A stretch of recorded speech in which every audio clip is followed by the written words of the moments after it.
Ajman automotive तासगावमध्ये आपलं स्वागत आहे. आज आमच्या वर्कशॉपवर आलेली रॉयल एनफील्ड क्लासिक 350 गाडी. लगेच आमच्या मेकॅनिकने कामाला सुरुवात करून पाठीमागच्या चाकाची नटे काढून घेतली आणि चाकाचा कणा बाजूला करून गाडी वाकडी करून चाक बाजूला केले. बघतोय तर काय, चाकाच्या ड्रम रबर जोडीने बाहेर येण्याऐवजी एक एक बाहेर यायला लागले. सगळे ड्रम रबर बाजूला काढून नवीन ओरिजिनल रॉयल एनफील्डचे ड्रम रबर घेऊन सगळे ड्रममध्ये फिटिंग केले आणि परत गाडी वाकडी केली आणि काढलेले चाक बसवून आवळून घेतले. त्यानंतर गाडीची सीट खोलून घेऊन सीट बाजूला काढून ठेवली आणि पेट्रोल टाकीची नटे काढून घेऊन पेट्रोल टाकी पण बाजूला काढून ठेवली. बघतोय तर काय, इंजिनच्या टॅपेट कवरमधून इंजिन ऑइल बाहेर यायचा प्रयत्न करत होते.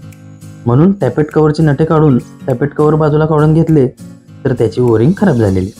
लगेच खराब झालेली ओरिंग काढून बाजूला केली आणि पॅकिंगमधून नवीन ओरिजिनल ओरिंग बाजूला काढली आणि टॅपेट कवरला ओरिंग बसवून टॅपेट कवर इंजिनला बसवून त्याची काढलेले नटे बसवून आवळून घेतली आणि ऑइलचे बाहेर याचे दरवाजे आमच्या मेकॅनिकने पूर्ण बंद करून टाकले. त्यानंतर काढलेली पेट्रोल टाकी बसवून आवळून घेतली आणि सीट बसवून ट्रायलसाठी गाडी बाहेर काढली. आज स्वतः ट्रायल घेऊन काम संपवले. धन्यवाद.